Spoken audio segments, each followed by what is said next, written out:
Hi there guys, thanks for supporting this new channel while I'm trying to build up some interest in things that are not just action figure related.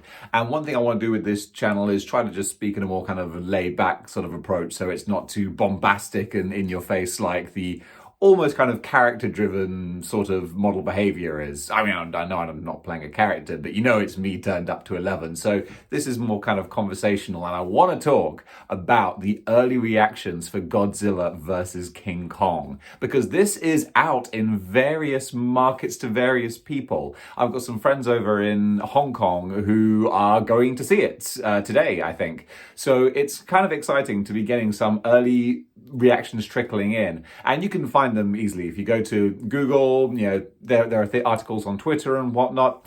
And the good news, the positive, is that the general consensus seems to be thumbs up. Godzilla versus King Kong is getting good reactions from the people who are commenting on it. One thing above all else, which you would 100% expect, is that this movie is spectacle. That's what everyone is saying in their reviews. On the whole, of course, I can't comment for every review, but basically when it comes to the monster fighting action, this movie delivers. And that's really exciting to hear. Not surprising, really, because of course, whether or not these are good films or bad films is all about the balance.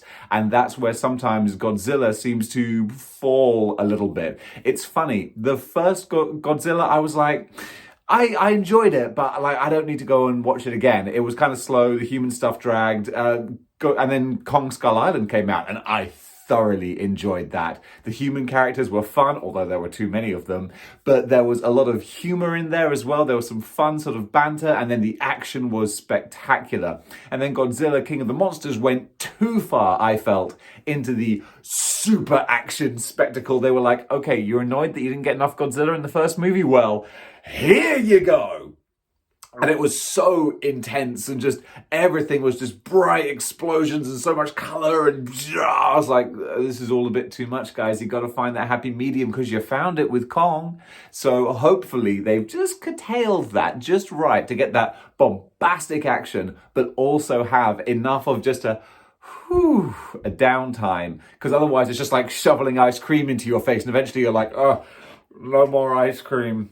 And I think that's what Godzilla King of the Monsters kind of ran the risk of doing, and ultimately did, in my opinion. But I have a good feeling about this one, that people are saying that, you know, the spectacle is fantastic, and there are certain things that you would probably kind of expect. A few comments have said that the plot is a bit contrived, like there are some contrived conveniences there, and you would kind of expect that, because let's face it, even though it's Godzilla versus King Kong, neither one of these guys is going to be the villain. There's going to be reasons that they fight where it's like, you don't really need to fight. You could have just discussed this like two giant kaiju. But because things happen, they get thrust together. And of course, there's a big bad waiting in the wings, which I'm not going to talk about, because even though there's been lots of material and this and that, we don't want to spoil things that haven't been intentionally spoiled. Thanks, Funko Pop. But anyway, the other people have been saying that the human side is, again, kind of a letdown for the film. And that's sort of to be expected. But then again, it's difficult to know, like,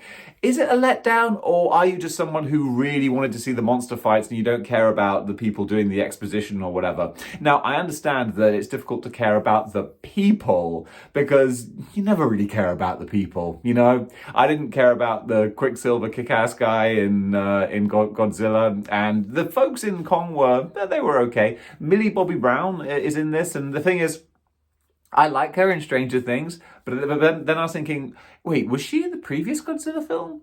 Or is she just debuting in this one? And I was like, the fact that I can't remember the previous Godzilla film goes to show that, like, it didn't leave that big of an impression, because ultimately it was just like a firework display of things smashing into each other on screen. So there needs to be more to it, and hopefully there will, because King Kong being a gorilla, sort of, you know, being a monkey simian, you can sort of relate a little bit more to him, even though Godzilla's badass, and I freaking love Godzilla. So I'm very excited to see where this is going to go now. A few of the reactions out there are kind of, you can tell they're sort of shilling for the movie, but on the whole, it sounds like it's a positive reception, which is really great to see. So big kaiju monster action, human stuff, not that exciting, but also some people have said like there's some real kind of high concept sci-fi stuff going on here. So that's quite exciting to me as well. If it's not just two monsters bashing into each other, but actually there's some more outside the box sci-fi thinking going on here, because we've got groups like Monarch and the other bad group who had the King Ghidorah head and all that kind of thing. So it's like, okay, like let's build this world. And that was one other point that I wanted to touch on that someone else said, was that there's not a huge amount of world building. They said like they kind of set things up, but you don't really go into the lore too much of stuff. And it's like, I hope that's not entirely accurate, because I love the lore. I love the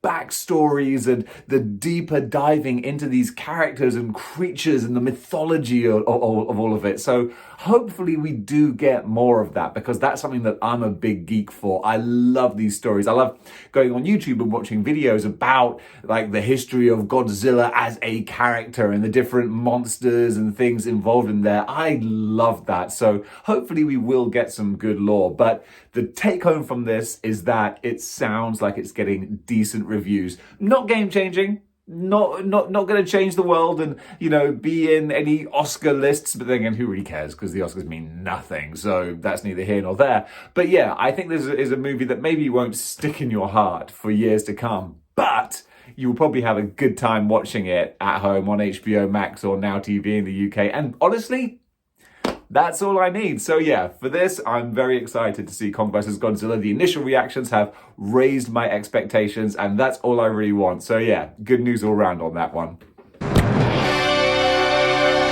Cheers.